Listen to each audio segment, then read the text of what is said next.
welcome to the FEG Insight Bridge. This is Greg Dowling, Head of Research and CIO at FEG. This show spans global markets and institutional investments through conversations with some of the world's leading investment, economic, and philanthropic minds to provide insight on how institutional investors can survive and even thrive in the world of markets and finance. Today's episode is entitled Podcasting for the Rest of Us, and the Money Too. Podcasting is new for FEG.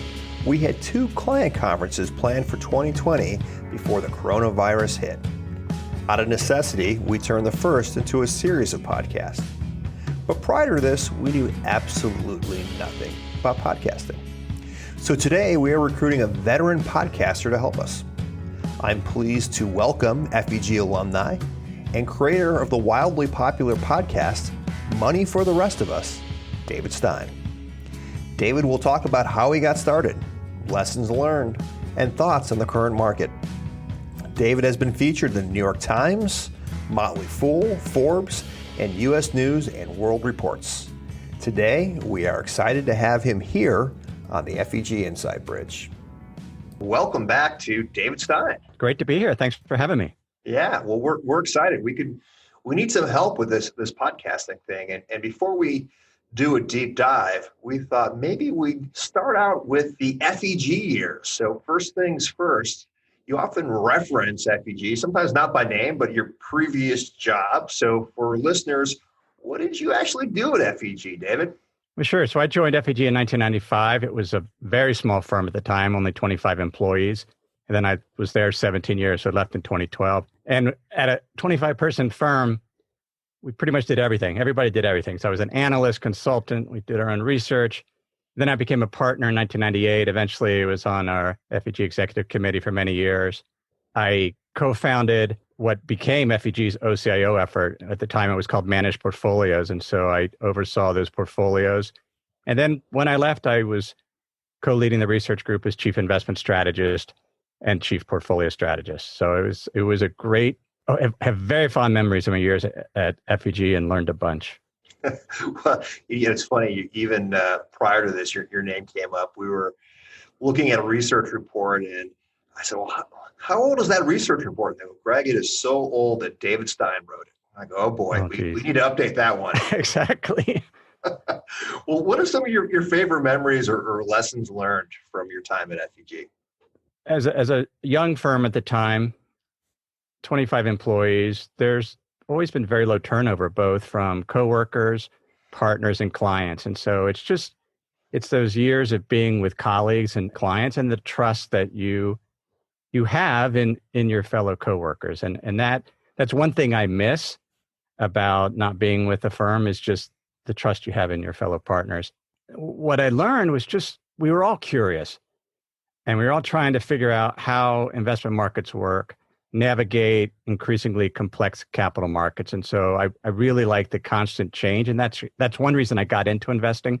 Instead of having to move to the next job all the time, everything else was moving around us in terms of how markets were evolving. And so that was great. And the big takeaway from that is, as you know, you learn humility as an investor. And the reality is no one really knows what's going to happen. I thought when I was an investment advisor that I had to know that, like, people were paying me to predict the future. And you realize that you can actually manage assets and allocate assets without having perfect foresight. There's ways to manage risk and to do that and make decisions and just recognize that we don't know, and the humility that comes from that the longer you invest.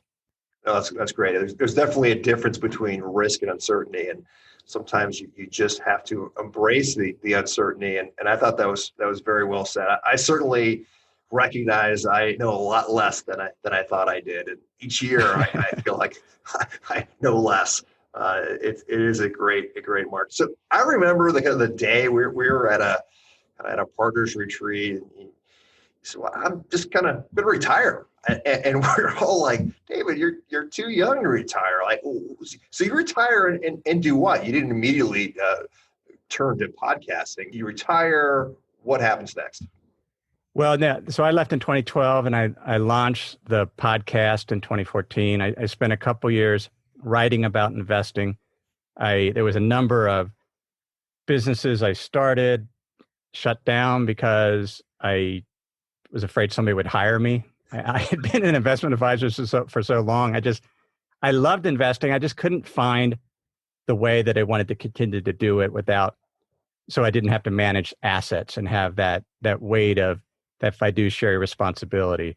I was a guest on a friend's podcast in 2014 and realized that was kind of fun, because what I missed about FEG was the opportunity to teach, to go to an endowments investment committee and to just talk about investing and talk about our latest research. And so after that guest appearance, a few weeks later, I thought I'll just experiment. I'll launch a podcast. I'll structure it kind of like an investment committee, just not do interviews, do more a solo show, 25 minutes, talking about money, the economy, investing. And at the time, more and more people were getting smartphones. They had data plans. And so I saw a shift in podcasting. And so timing turned out to be very good, as there were not really that many investing podcasts at the time. And so that's what I've been doing since. So it's been over 6 years now. So did anybody listen to that first podcast? I did. And, a few family members. It never went viral, but it grew steadily year to year. So now, I'll get about 50,000 downloads per episode. So it's done well. So it's been a fun experience. That's great. Now your audience is different than the audience you had at FEG. Different types of investors. Can you explain how you're geared in your practice? Yeah. So most of my listeners are individual investors. Clearly, some are institutional. I do have some financial advisors that listen, but by and large, highly educated. 98% have a university degree. More than 60% have an advanced degree. More than half have investable assets greater than $1 million. So it's a group of very smart, successful individuals who want to have a good understanding of the financial markets, and that's why they listen. And they're able to learn about money and sort of the inner workings of the economy, central banking, and ultimately how to live without worrying so much about money, having some knowledge so you don't spend too much time worrying about what's going to happen. Those are two different worlds. I mean, I know you've always been an active personal investor, but sort of how do you sort of wrap your arms around the differences between taxable investor and a tax-exempt investor that has a infinite, lifetime? They should be around in perpetuity. So how do you sort of gear yourself to those types of topics and questions? And maybe help for the audience explain what other differences there are. Well, I mean, the biggest difference between my audience and a typical institutional investor is it's their money. In that your typical board member, I mean, they're concerned about their alma mater, but they don't quite have the level of emotion that they have when it involves their own finances. And risk is different. For an institutional investor, risk is typically, as you know, is measured by volatility, whereas for an individual, risk is the personal harm that can be caused by financial losses. And they, as you mentioned, they have a very different time horizon.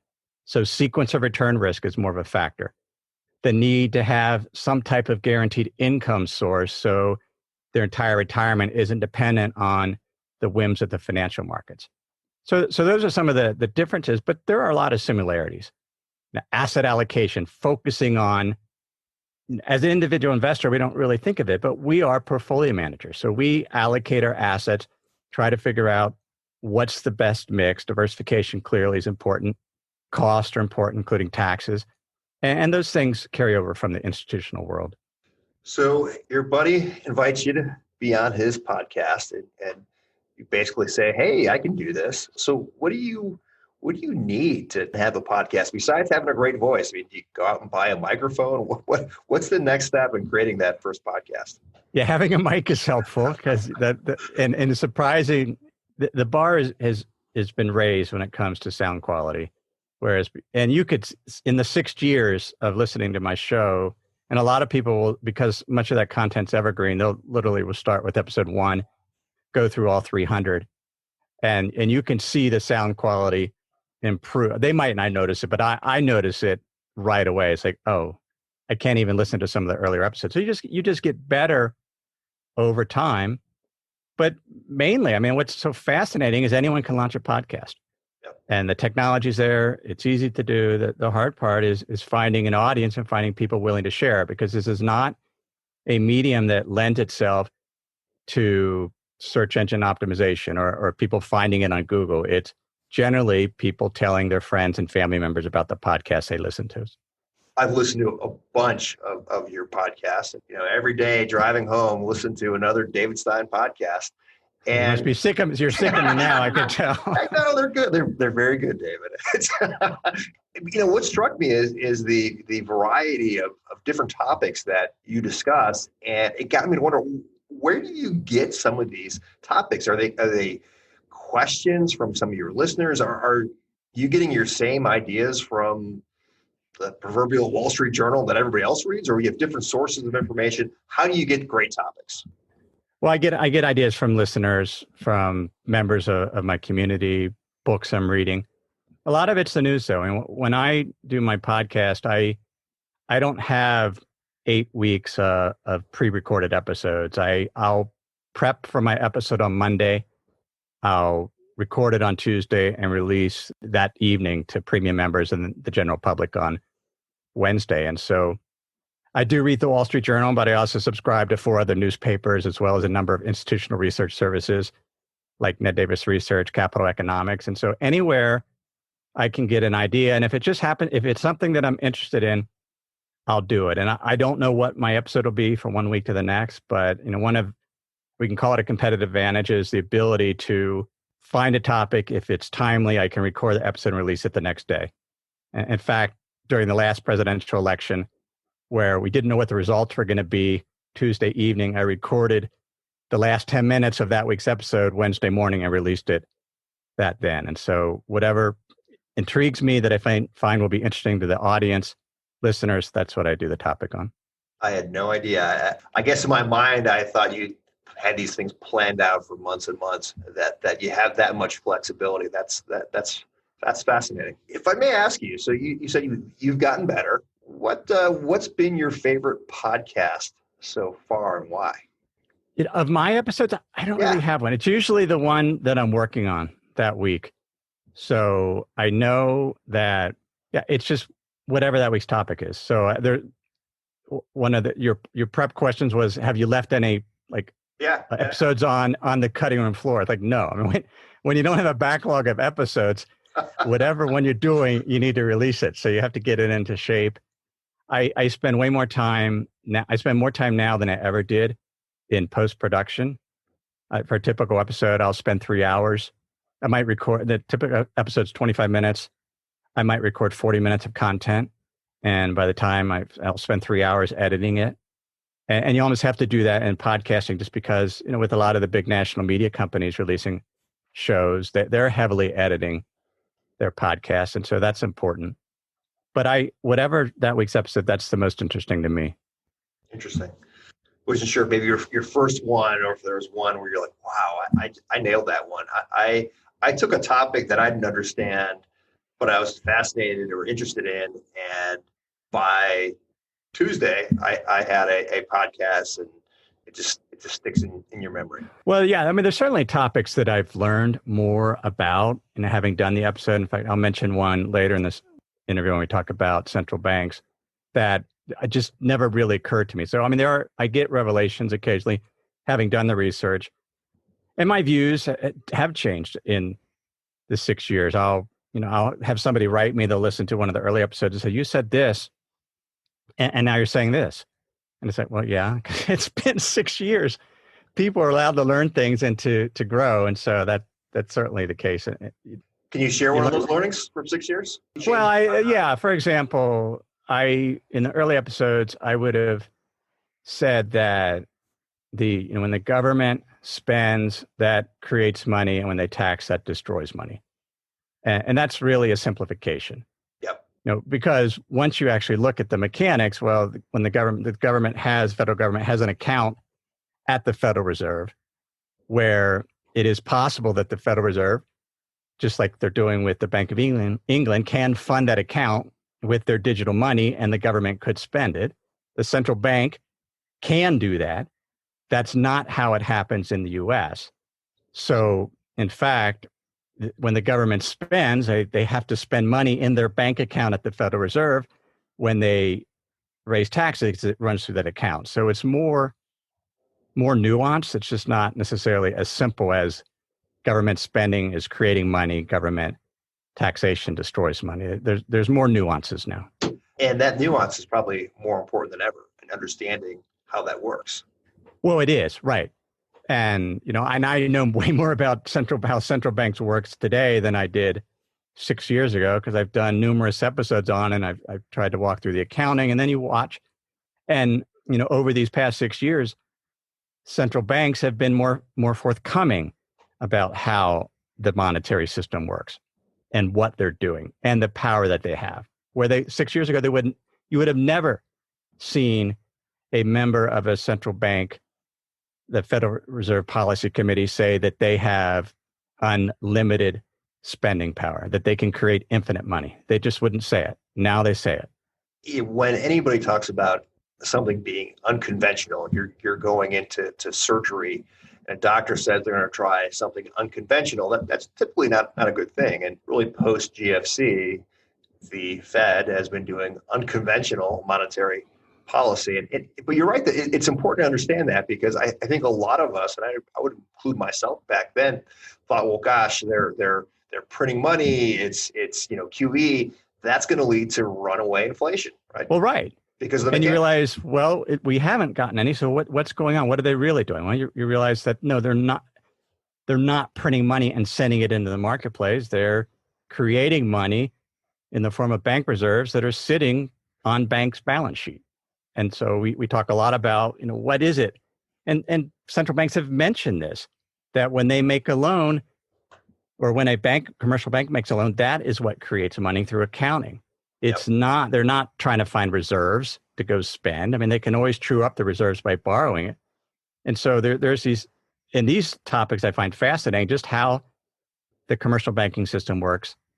And it's somewhat mind-blowing when you realize this is how it works. And that's why trust is so important, because there are money trees out there where money can be created, but there's also constraints and limits.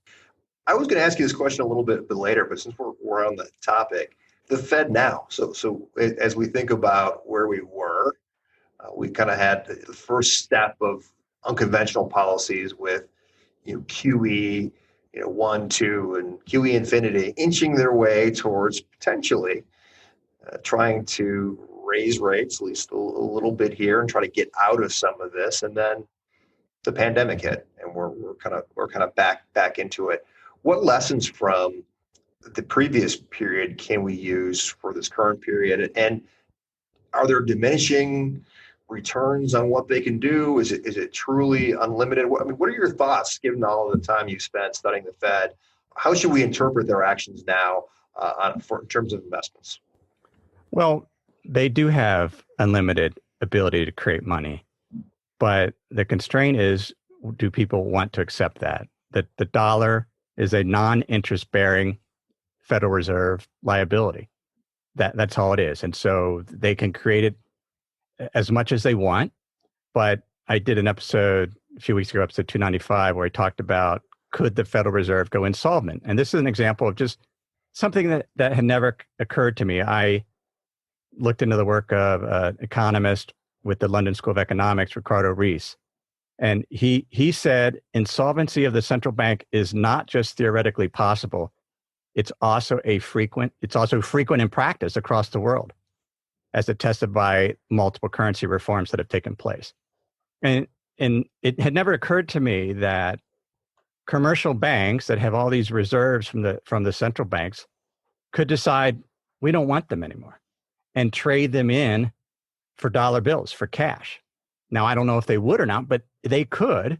And that, if you take these reserves that are locked at the Fed and converted them to actual dollar bills, and that started flowing into the economy. And so it all comes down to trust, the trust that citizens have in the central bank, the trust that commercial bankers have in the central bank. And so when you see the Federal Reserve buying non-investment grade bonds or non-investment, or basically buying bonds, including some non-investment grade, those that have been downgraded, and realize, well, what would happen if default rates spiked? And you see how leveraged the Federal Reserve is, that they could go in insolvent. And then what happens? Does the federal government replenish their capital? Do people panic? And so there's all these uncertainties and unknowns, but recognize that the central banks have a huge amount of power, but they're not infallible. There are constraints. And ultimately, if people don't trust them, then their behavior changes. And that's what can lead to inflation, capacity constraints, and a devalued currency. A few of your podcasts, you mentioned gold. Is the work that you've done on this led you to include gold in some of your portfolio allocation recommendations, or just generally, what's your view on gold as a hedge to currency? Yes. So about 5% of my net worth's in gold, primarily in gold coins. One of FEG's colleagues, Mike O'Connor, taught me a lot about gold. And I used to be negative on gold and spent more time looking at it, and then realized that no, this is an asset, a speculative asset that's been around for millennia, and it's a way to diversify a currency exposure. And so I recommend, I don't include gold in my actual model portfolios because those are basically public markets, but I encourage members to have assets outside of traditional financial markets, including gold, as an inflation hedge or just a hedge against uncertainty. Also in cryptocurrency. So there's ways that you can diversify away from the dollar, including having international stocks that are not hedged into the dollar. But gold hitting record highs this year. And it's an interesting asset class, because if somebody's bearish on gold, they always compare it to, well, it hasn't done much since 1980. And you realize, well, 1980 was a bubble to the extent gold can be a bubble. I mean, it was clearly the top. But if you look at gold since the late 60s, on average, it's increased 5.7% per year. This is some data from Ned Davis Research. And so it's not a great inflation hedge, because a true inflation hedge would protect you immediately, like TIPS, right? There's a direct connection to inflation with Treasury inflation protection securities. But with gold, it can go through periods where it doesn't keep pace with inflation. And so it's not a perfect hedge, but over the long term, it has maintained its value and actually grown on a real net of inflation basis. That's interesting. And certainly gold is one of those assets that are underowned on the institutional side. It seems to be more prevalent with high net worth. The same can be said for Bitcoin. And so you may see institutions on the private equity side or venture side investing in some of the technology, the blockchain technology, but not really owning Bitcoin. So I'd just be curious on your kind of views on Bitcoin as a investment. Right. So I have followed and owned Bitcoin really since 2013, and unfortunately, I sold most a couple of years later before it really took off. So it's something that I've monitored, but it's a form of digital gold, and it's like any asset, like gold. Gold, there isn't a way to value it. There is no income. It's worth whatever investors and speculators are willing to pay. Gold has an advantage because it has earned that trust over millennia. Bitcoin's been around for about 10 years. And so people own it, and it's fascinating. You can carry on your phone tens of thousands of dollars worth of cryptocurrency, such as Bitcoin, and send it immediately. So it has some advantages, but it will only work if people actually trust it. And just like the same with fiat currency, it works based on trust. And it's earned that trust. But it's extremely volatile, but it's something that I own just as a speculative hedge, couple percent, 2-3% of my portfolio in Bitcoin, Ethereum, and some of the other cryptocurrencies. It's not something that I would put a ton of money in, but certainly something to keep an eye on, just because of how fascinating it is, and the technology behind it is equally as fascinating. Thanks for sharing that. I think that is very interesting. Are there other sort of non-traditional investments that you follow or recommend to your clients? Well, there's some that, like in the institutional world, I remember once we had an FEG client. It was a new foundation that had spun out of a healthcare organization. And so the investment committee was made up of primarily people tied to the insurance company. And I think at the time we did the only preferred stock manager search ever at FEG, the first convertible bond manager search ever at FEG, and as well as some other asset classes we don't typically use. And you realize that for an individual, I mean, there are elements that, as individuals, we're not allocating huge pools of money. So we have flexibility to go into some of these asset classes. We can buy a preferred stock issue that got beat up in this sell-off and buy some sort of, they are traditional asset classes, just not heavily used in the institutional world. And so those would be some examples. Preferred stock being a primary example. Definitely, those certainly aren't as well trafficked on the institutional side. The other thing that as individuals that we have the advantage of is closed-end funds. I know, Greg, that's something that you worked with in the early years of your career. Yep. And, it dumbfounds me. And one reason I spend a lot of time educating individuals is so many, when they first get into investing, the first thing they get involved in is trading Forex or options. I mean, sort of, and it's amazing. And like, what other field do you get a little bit of training and suddenly you're competing against professionals trying to trade options or foreign exchange? Whereas if you want to trade, why not trade closed-end funds? Because primarily held by other individuals. It's one of the things that I talk about in my book is who's on the other side of the trade. Who are we trading with? And closed-end funds you can see the inefficiency when you see a closed-end fund selling at a 15 to 20% discount to net asset value. And so that's something else I spend a lot of time teaching about, and I share on my membership site what I own and all the trades that I make, just because I think it's important to be transparent. But as part of that, I definitely talk about closed-end funds.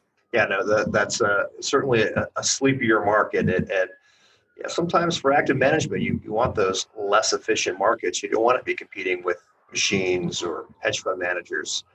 Other retail investors might be probably not as sexy, but you can make a lot more money, and that's certainly the goal in any of these exercises. Well, right. I mean, why trade in Forex when you can trade in something that yields 8 to 9%? Exactly. At least while you're learning, you're picking up some income. As you look at the markets now, and there's certainly a lot going on. Outside the Fed, maybe they make a policy error of some sort. What are some of the other big risks that you're worried about right now? Well, the COVID-19, the pandemic. One of the things that I do, and I did at FEG, as part of my chief investment strategist role, was to do a regular market commentary. Since leaving, I do a monthly investment conditions report where I'm looking at economic trends, valuations, and some market internals or technicals, and rate them: red for bearish, yellow for neutral, green for more bullish. And in my case, overall investment conditions have been red since early March. And once the Fed started to be more active in terms of what they're buying, we've slowly been adding back risk. But this has probably been the most challenging investment environment that I've seen since I've been investing, mainly because of the uncertainty of COVID. How when we first started out, we didn't know. We literally didn't know how bad it would be. And one of the principles that I follow is called the precautionary principle. And the first rule of that is, in the face of extreme uncertainty, take preventive actions to avoid ruin. So I reduced risk in my portfolio in early March, as well as in the models that I run. And then slowly, as we learned more about the disease, such as the infection mortality rate or fatality rate's not as high as was first thought, and watching how federal governments, in terms of their fiscal response, and central banks slowly adding back more risk, But the biggest concern is that the virus mutates, becomes more deadly. The recession is much longer and deeper than anyone expects. And so that's a concern for me, a loss of trust in institutions, the central bank, the federal government. I mean, the whole political process, and just how disheartening it is in terms of the sheer anger both sides have, and the lack of belief in it. It just dumbfounds me how people don't seem to want to believe anything anymore. And so far, that hasn't impacted investment behavior, but eventually could, where people started hoarding, and you started getting real fear regarding the dollar, and it starts to fall. And these are things that I think are remote, but they're very real risk, which is why I think we should have some currency diversification, own some gold, own perhaps some cryptocurrency, own assets that are apart from the financial system, private capital assets, own some land as an individual, just so you can be protected against who knows what may happen. Yeah, those are certainly not probable, but they're possible, right? So you have to have that scenario in your investment playbook. Broad diversification is always a good thing, but what you just explained, maybe canned goods should be part of that too. That was a pretty dire assessment of things you're worried about. I certainly can sympathize. I love watching the news, but it is hard to watch the news these days. A lot going on. Well, the canned goods is something. I was back in Cincinnati in mid-March for a funeral, and it was on that flight back when it suddenly hit me how severe this pandemic could get, and I'm even questioning why am I on an airplane? Like, what are we doing? I mean, if it hadn't been for a close family member that passed away, we wouldn't have been there. But going to Kroger in Madeira that weekend and seeing the shelves bare, and I've been to countries where the shelves are bare like that. Cuba, for example, and Italy often was like that. And you realize that who would have thought toilet paper would there'd be a run on it. And so, yeah, having some food storage somewhere, I think all of us have learned that the system can break down very quickly. And then you get people panicking, and then it breaks down even more. And those are remote, but we saw it happen. It's certainly, I think, as individuals and as corporations, we're moving from just in time to just in case, and that's certainly going to have some broad implications on markets, right? Supply chains and everything else. Those are certainly some important thoughts there. So you're podcasting once a week. Do you ever listen to the competition? Well, I don't have a commute, so having a long commute is really good for listening to podcasts. So I don't listen to that many, but I mean, there are a few that on the investing side, I have enjoyed. Jim Grant's Current Yield podcast. I'll listen occasionally to the Sherman Show, which is a podcast that Double Line does. Mm-hmm. The Investors podcast is another one I listen to. Stig Broderson's a good friend of mine. So those are some on the investing side. I have always enjoyed the work of Seth Godin. Mm-hmm. He's a very, very good marketer. His podcast is called Akimbo, Akimbo. So those are a few that I listen to and very much enjoy. You'd also mentioned you wrote a book. So not only are you a podcast, but you're an author now. What are some of the lessons that you're writing about or things you're trying to teach the reader in your book? For sure. The book came out last year. It was published by McGraw-Hill. It's called Money for the Rest of Us, 10 Questions to Master Successful Investing. And it was really geared toward individual investors to teach them how to think like a portfolio manager. Recognizing a portfolio manager compares different investment opportunities and allocates those among different assets, or decides how to allocate this pool of money amongst those different investment opportunities. And the key aim of the book was to teach a framework for doing that, a good process. And we've seen this as we've researched, and FEG's researched managers. that those that tend to do well have a very disciplined investment process. And we should have that as individuals. And so I walk through 10 questions that every investor should ask before they invest. And the first one seems obvious, but people don't do it. And that's, what is it? To be able to describe to a friend or a colleague, here's this investment, here's the risk, here's how it works. We often just kind of plow into an investment without really stepping back. And like the question I mentioned, who's selling me this asset? Who's on the other side of the trade? These are important components. So having that framework before we invest in something is very important. And that's what I try to teach in the book. That's great. Yeah, even on the institutional side, I think everybody wants to believe in magic. And sometimes you get caught up on these great ideas, and it's really important to kind of back up and say, what am I investing in? Why will it work? Who's selling me this? Those are all really, really important things. Anything else of the 10? Please don't. We don't have enough time to go through all 10, David. But is there a couple more that you want to share with us? Well, another one is, some obvious ones is, what's the upside? So understand what the return drivers are. What's the downside? What is the risk, and how is that risk being measured? I think another important question is to just, what has to happen for this investment to be successful? Is it dependent on forecasting ability, or is there something underlying that could lead to this investment to be successful, even if something doesn't work out? And that's why I like investments where there's cash flow.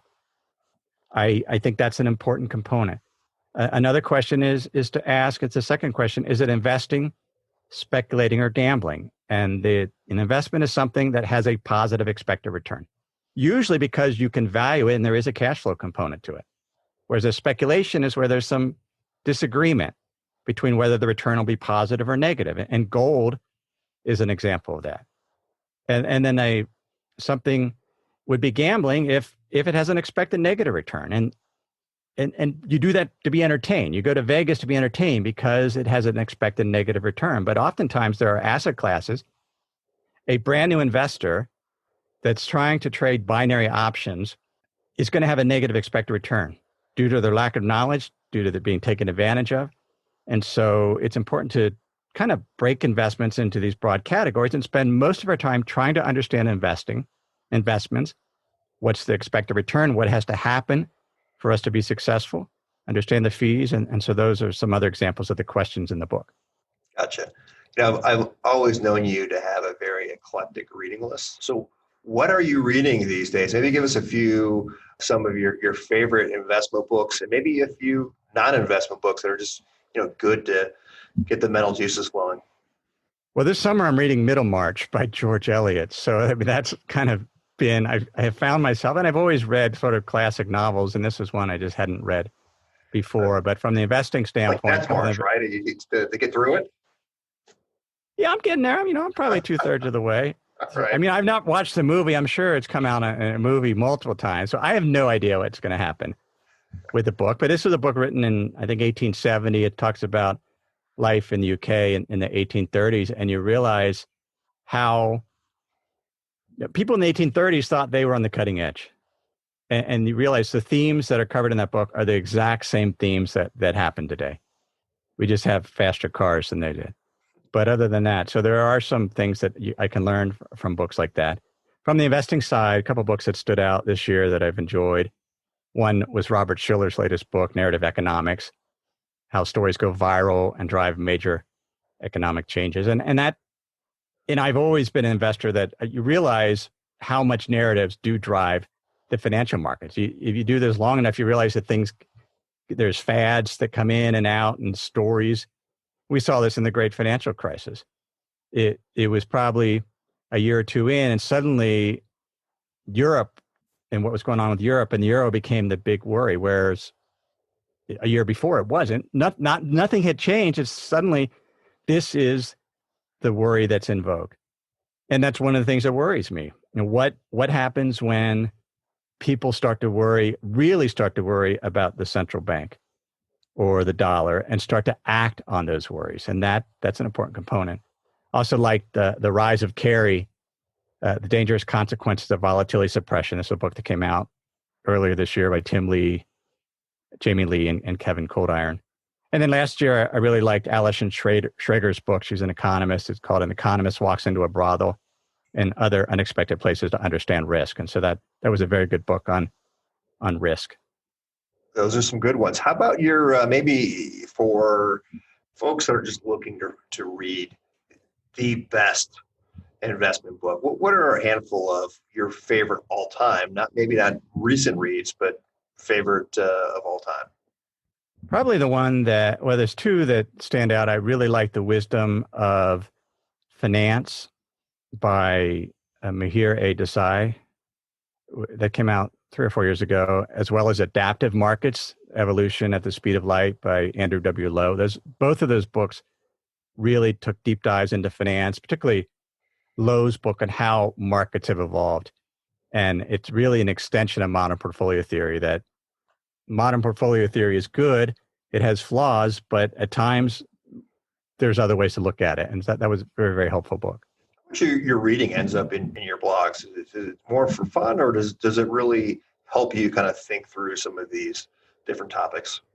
No, it definitely helps. I mean, most of the books that I read somehow ends up in my podcast. It might even be a side note. So I do, I read a lot of East Asian philosophy. So I've done a lot of classic episodes on just early Japanese writers.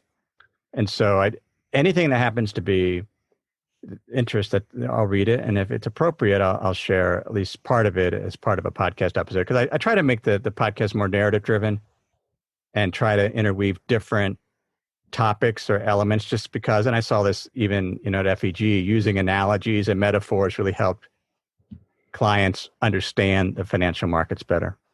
Yeah, we all seem to process stories a lot better than numbers, which, to your point about narrative, sometimes that's good, sometimes it's bad. Sometimes those are false narratives that lead us to the easy button. But yeah, you certainly bring in a lot of different stories, and which I think probably people appreciate and find your podcast to be very interesting, right? Not just the dragnet, just the facts. You're throwing in some very sometimes obscure references in your podcast. Well, you're right. I mean, this is not a podcast where it's 4 bullet points. And sometimes you look at negative reviews and people, negative review is like, well, he didn't use 5 bullet points. Why did he tell that story? And and that's something I've learned over time is to, sometimes the right story doesn't belong. So I do cut stuff. I mean, an example of something I cut, and I should sometimes share this story, but like we bought a camper this year and we're out in the middle out by the Salmon River. Nobody's there. Laprelle and I are there alone, and it's 9:30 at night, and we lock the keys in the car. And this is a 2002 Suburban. I mean, there's no fob. Like the car is locked. Stranded. What do you do? There's no cell phone coverage. You can't call a locksmith. So, we took a rock and we threw it through the window to get into our vehicle. Now, there's an analogy there. There's a metaphor there.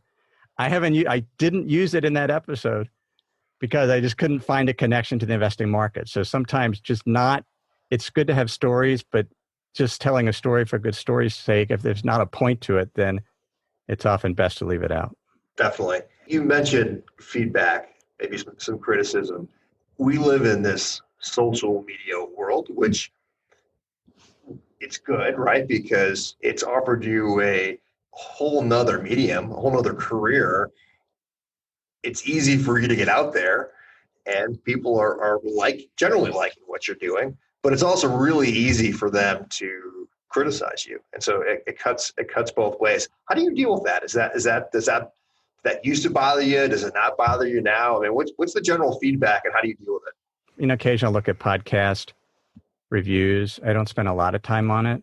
There is constructive criticism, and I'll take that to heart. I mean, I had a guy that he had a podcast reviewing other podcasts and spent 30 minutes just critiquing my podcast. It was brutal. But I listened to it, and one of the things that he mentioned, he says he has a lot of mouth noise and he's a breather. And I thought, well, maybe I should look at what he's talking first, figure out what that even means, and find a way to fix it. And I hired a voice coach and spent more time thinking about, well, what did the audio sound like? Is there white noise? Is there too breathing sounds? And most we don't notice it. I mean, we all breathe, but you realize that we can tend to tune that out. But you can always be improving. And so, but there's other venues where, like I did YouTube for a while and finally gave up because the comments there were just mean, right? I mean, they're not helpful.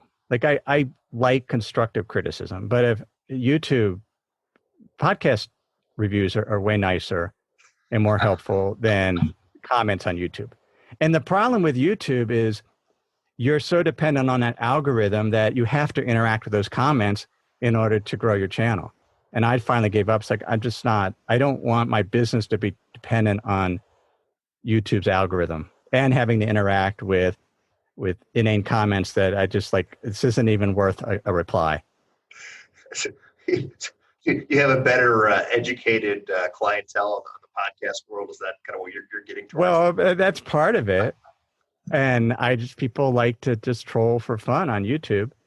And like, I mean, I still have videos up there that gets, tens of thousands of views. They have hundreds of comments. I just don't even look at them because the comments haven't changed. They're still, and they were controversial topics. I mean, there was one was on modern monetary theory, or MMT. Another one was on, dollar crashing and things like that tend to be a little more political. And so it bring out the knives, I guess. Is that helpful to, if you're choosing a topic, do you want it to be controversial or timely? Are those kind of your two big levers that you'll pull to get listeners? Well, my approach is like my podcast is not political, so I have a political opinions, but I've not, let's say take the Trump administration, right? There's enough comments about the Trump administration in the news every single day that I don't need to spend time talking about that, but I can talk about trade policy or immigration or talk about the economic consequences of political discussions without necessarily being political or partisan. And so I've tried to do that. And that's a learning process. You realize, for example, I shared in a recent episode, maybe at the very end of a podcast, about 5 minutes on the whole concept of privilege. And I realized, based on, and I had people that, we really enjoyed your comments. I had people quit my membership site and said, how dare you lecture me? Which I've never lectured on my podcast, but I realized in talking to other associates, like, what could I have done better? And you realize that that's too important of a topic to spend 5 minutes on. That's an entire episode. And then it's a question, is that the type of episode that I want to do? Does it have an economic consequence? Or is it about money investing in the economy? And so take it from that frame. So I think part of it is learning to filter and not just say whatever comes up, but figure out how does it fit with what listeners expect from my brand while still being authentic. And so, I still might, like climate change. I've talked about climate change because climate change is having more of an economic impact and an investing impact. But I think there's a way to approach it in a way that's more even-handed, even if I share an opinion. In fact, I had one guy after that privilege episode that says, your platform is not the medium to share your opinion. And I thought, well, no, actually, this is my podcast. I'm allowed to do that. But there's a way to do that in a way that's constructive and helpful to people so they can learn and make their own decisions. And they don't feel like that they're being lectured at, because that's not something that I want to do. Yeah, it's a tough time, right? I mean, you started off earlier talking about there's just a lot of angry people out there. And so I've found that debate has often gone out the window and just a lot of people yelling on both sides. But you're right. And I think that's a good way to approach your podcast through the lens of economics, which is hopefully apolitical and more factual. is we talk about all of this and how this is developed from you retire from FEG, try a few different businesses. A couple years later, you try this podcasting thing, and you get a little traction. Later, dabble in YouTube, write a book. I've admired that you've done a lot of different things. What does the journey for David Stein look like now? What's next for you? Well, professionally this year, I'm very focused on upgrading the video content on my membership community. So you realize, been investing for several decades. Is there a way that I can describe and teach investing better? And so do it and so I've in some of my videos were shot 4 or 5 years ago, and so I'm going through. I have a whole asset allocation and portfolio tools section of my website. So spending way more time, like what's the best content that I could put out on that topic to take a beginner or an advanced investor and walk them through step by step to build an investment portfolio. So that's what's driving me professionally now, as well as put out a solid podcast every week. Actually, 2 podcasts. I do a free podcast and then a premium podcast.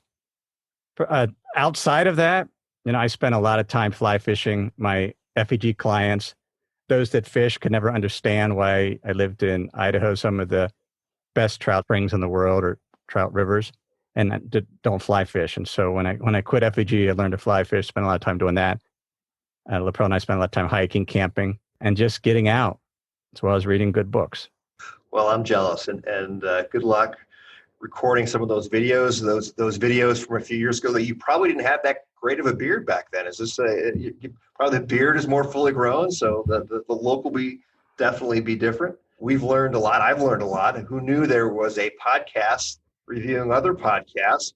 This has been both fun and entertaining. So we really thank you, David, for your time and coming on here. Oh, no problem. It's good to be here. And that guy that did the podcast, I wrote him, and he actually apologized because he felt bad afterwards and shut down his podcast eventually. But I learned from it and I got better, and that's what we do in investing. We learn from our mistakes and we get better. We're humble about it and we just keep trying to improve. Oh, that's great. Well, thanks again, David. Thank you. Don't forget to subscribe to our communications at www.feg.com/subscribe so you don't miss the next episode. Please keep in mind that this information is intended to be general education that needs to be framed within the unique risk and return objectives of each client. Therefore, nobody should consider these FEG recommendations. This podcast was prepared by FEG. Neither the information nor any opinion expressed in this podcast constitutes an offer or an invitation to make an offer to buy or sell any securities. The views or opinions expressed by guest speakers are solely their own and do not necessarily represent the views or opinions of FEG.